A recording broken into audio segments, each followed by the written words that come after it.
नमस्कार साथियों आप कैसे हैं। आपका हार्दिक स्वागत है हमारे YouTube चैनल पर। आप सभी का एक कॉमन प्रश्न आ रहा है कि ये जो परचेज वॉल्यूम है आरसीएम में पीवी है, जो पहले बिजनेस वॉल्यूम हुआ करता था, वो हर महीने जीरो क्यों हो जाता है। हमारा बिजनेस, हमारा वॉल्यूम, हमारा पीवी हर महीने क्यों जीरो हो जाता है, सेम क्यों नहीं रहता। कई कंपनियों में तो सेम रहता है, तो सेम रहने के कारण लेवल भी सेम रहता है। मान लीजिए पहले 32% था तो अगले महीने भी 32% रहेगा, लेकिन आरसीएम में ऐसा क्यों नहीं है। क्यों लेवल बदलता रहता है, क्यों पीवी वापस जीरो हो जाता है। तो कई लोगों के ऐसे क्वेश्चन है, तो कई लोगों ने तो बहुत प्यार से हमें कमेंट किया, तो हमने उससे प्यार से जवाब भी दिया कमेंट के थ्रू। और कई लोगों ने थोड़ा टेढ़े तरीके से पूछा, तो हमें वीडियो बनाना ही पड़ा। ये लोग वही है जो हमसे ये सवाल पूछते हैं, लगभग वही लोग होते हैं जिनको दूसरी कंपनी वाले या स्कैम वाले, साफ में शब्दों में कहूँ तो वो इन्हें गुमराह करते हैं, ये बता के कि हमारी कंपनी में तो लेवल सेम रहता है, पहले का बिजनेस इस महीने में जुड़ जाता है, तो लोग गुमराह हो जाते हैं। तो मैं आपको एक बात बताऊं, यदि आपने समझो कोई बिजनेस किसी महीने में किया है, तो क्या वह अगले महीने कैसे प्रॉफिट दे सकता है। कोई प्रोडक्ट जनवरी में खरीदा गया है, उसका बेनिफिट दुकान वाले को या कंपनी वाले को मिल गया है, तो अगले महीने उसको कैसे मिल सकता है। अब देखिए, मैंने एक पान खाया 40 रुपये का जनवरी के महीने में, उसका प्रॉफिट 10 रुपये मान लीजिए उस दुकान वाले को मिल गया, तो क्या अगले महीने उसको 10 रुपये मिलेगा? ऐसा नहीं है। एक बार उसने सेल की, एक बार उसको बेनिफिट मिला, अगली बार कैसे मिलेगा उसको बेनिफिट। आप थोड़ा सोचिए, ये जो बेनिफिट अगर मिल रहा है तो ये सब स्कीम है, आखिरकार वो कंपनी भागने ही वाली है और कुछ नहीं है, या वो आपको कोई ना कोई झांसा दे रही है। आप उसके तह तक जाके देखो। और थोड़ा सा मैं क्लियर करता हूँ आपको। मान लीजिए आरसीएम में लोग कहते हैं लेवल सेम नहीं रहता वगैरह वगैरह, तो मान लीजिए आपका इस महीने में सेल्फ फाइबर पीवी है 15,000, ए लेग में 50,000, बी लेग का 50,000, तो आपका लेवल कितना का हुआ, टोटल बिजनेस वॉल्यूम कितना का हुआ आपका 1,15,000, तो लेवल 24% का होता है आपका, और नीचे वालों का 19% का। आपको कैलकुलेशन नहीं आता तो पहले कैलकुलेशन देख लीजिएगा हमारे दूसरे वीडियो से।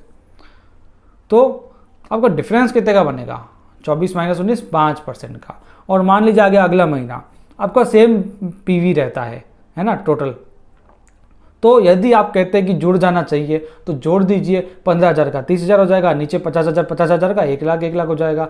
तो अब लेवल देख लीजिए कितना हुआ, आप टोटल करिए तो 2 लाख नीचे से आ रहा है और आपका 30,000 होगा, 2,30,000 लेवल हुआ आपका 26.5% का, और नीचे जा रहा है 21.5%। तो कितना डिफरेंस मिलेगा आपको, आप देखिए 5% का। पहले महीने में 5%, इस महीने 5%, तो क्या फ़ायदा हुआ। लेवल भले ही आपका ज़्यादा हो गया हो, लेकिन डिफरेंस तो आपको सेम मिल रहा है ना। तो अब इस चीज़ को समझने की कोशिश करो। और जो कंपनी कह रही है हम कमीशन बांटेंगे, ऐसा कुछ नहीं है। उसी महीने का ही कमीशन बांटा जाता है, लेवल भले ही कोई भी हो, कमीशन उसी महीने का बांटा जाता है। आप कंपनी को समझ के देखिए, उसका प्लान एक बार अच्छे से देखिए आप। तो ये सब गुमराह करने वाली बातें हैं। एक छोटी सी कहानी याद है, स्कीम की बात चलिए तो एक कहानी याद आ रही है। हमारे मुकेश कोठारी सर जो हैं आरसीएम में, उन्होंने एक कहानी बताई थी जो मुझे याद आ रही, मैं आपको ज़रूर बताऊँगा। एक गाँव था, वहाँ पर कई सारे बंदर थे, लोग बंदरों से परेशान थे, रोज़ाना बात किया करते थे, आज मेरे घर पे ये नुकसान कर दिया, मेरे घर पे ये नुकसान कर दिया। फिर क्या हुआ, एक कंपनी वाला बंदा आया, एक कंपनी खुली थी, उसका एक बंदा आया गांव में। उसने कहा, सबको कहा एक साथ कि आप एक बंदर मुझे ला के दो पकड़ के, हमारी कंपनी आपको 5,000 रुपया देगी। किसी ने माना ही नहीं, ऐसा कौन करता है भाई, लेकिन एक बंदे ने माना। उसने क्या किया, एक बार कोशिश किया कि कर लेते हैं, देखते क्या होता है। तो एक बंदर को बोरे में पकड़ा रात को आकर के, और अगले दिन दे आया उस कंपनी को, जहाँ उसने वो बंदे ने एड्रेस बताया वहाँ दे आया, उसको 5,000 मिल भी गए।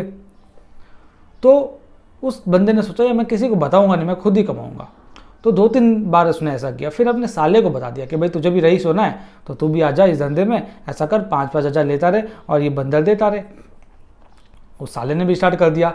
फिर उस साले से बात मन में रही नहीं, उसने भी अपने साले को बता दिया, उसने अपने साले को बता दिया, ऐसे ऐसे पूरे गांव में बात फैल गई। तो सब अपने बंदर पकड़ पकड़ के दे के आने लगे, 5-5 हज़ार लेने वाले थे। ऐसे ऐसे पूरे गांव में बंदर तो ख़त्म ही हो गए। फिर क्या हुआ, उस कंपनी वाले बंदे ने, जो बंदर ले रहा था, उसने एक और स्कीम दी कि मैं आपको 10,000 दूंगा एक बंदर के बदले, आप दूसरे गाँव से जाके ले आओ। लोग धड़ाधड़ दूसरे गाँव से भी लेके आ गए। उसके बाद में दूसरे गाँव में ख़त्म हो गए। फिर उस बंदे ने, कंपनी वाले ने कहा कोई बात नहीं, आप दूसरे राज्य से ले आओ, मैं आपको 15,000 पर बंदर दूंगा। तो सब दूसरे राज्य से भी लेके आ गए। आखिरकार देखें तो कहीं पर बंदर ही नहीं बचे हैं, लोग तड़प रहे हैं बंदर के लिए। फिर उस कंपनी वाले के बंदे के पास गए तो उसने कहा कि अभी 1 महीने के लिए हमारी कंपनी जा रही है बाहर इन बंदरों को एक्सपोर्ट करने जो आपने हमें दिए हैं, लेकिन आप अपना काम चालू रखिए, आप बंदर पकड़िए। जैसे ही हम आएंगे 1 महीने के बाद आपको हर बंदर का 25,000 रुपया देंगे, तो आप बंदर जरूर पकड़िए, भले कहीं से भी लाइए। तो सब अफरा तफरी में लग गए कि कहाँ से बंदर लाए, कहाँ से बंदर लाए, क्योंकि बंदर तो बचा ही नहीं था। उस कंपनी वाले बंदे ने क्या किया, अपने दूसरे बंदे को भेजा उसी गांव में, और क्या अफवाह फैलाई उस कंपनी ने कि आपको बंदर चाहिए, मैं आपको बंदर दूंगा आपको, लेकिन मुझे 20,000 रुपये देने पड़ेंगे। तो 20,000 में उसने सारे जो उनसे ही बंदर लिए थे कंपनी ने वही उनको रिटर्न कर दिए, और वो कंपनी 1 महीने बाद आई ही नहीं, वो भाग गई। तो कुल मिला के बात क्या हुई कि उनके लिए बंदर ही उनको वापस दे दिए, उनके लिए पैसों से कमाई कर दी। जो 5,000, 10,000, 15,000 में बंदर लिए थे वो 20,000 में सबको बांट दिए। ये होती है स्कीम। एक छोटी सी कहानी मैंने इसलिए बताई ताकि आपको पता लगे स्कीम क्या होता है। इट्स नॉट अ बिजनेस, कोई बिजनेस नहीं है। बिजनेस क्या होता है, डायरेक्ट सेलिंग बिजनेस क्या होता है, 1 महीने में आपका टर्नओवर जो भी हुआ है उसी महीने का काउंट होगा, अगले महीने नहीं होगा। 1 साल का तो उसी साल काउंट होगा, अगले साल कैसे हो सकता है, आप खुद सोचिए। तो इन सब बातों में ना आए, और ये जो कंपनियां हैं जल्दी बंद हो जाएगी। डायरेक्ट सेलिंग का रूल आ गया है, इन कंपनी का सफाया स्टार्ट हो गया है। तो आप किसी भी कंपनी को जोड़ने से पहले उसकी तह तक चले जाना। एक वीडियो हमने बनाया था कि नेटवर्क मार्केटिंग कंपनी को कैसे पहचाने, उसे आप जरूर देखिएगा, तो आपको और भी ज़्यादा क्लियर हो जाएगा। मिलते हैं अगले वीडियो में। शायद आपको जानकारी अच्छी लगी हो आज की हमारी, तो शेयर जरूर कीजिएगा अपनी टीम में ताकि सभी लोगों को इसकी जानकारी हो सके। धन्यवाद।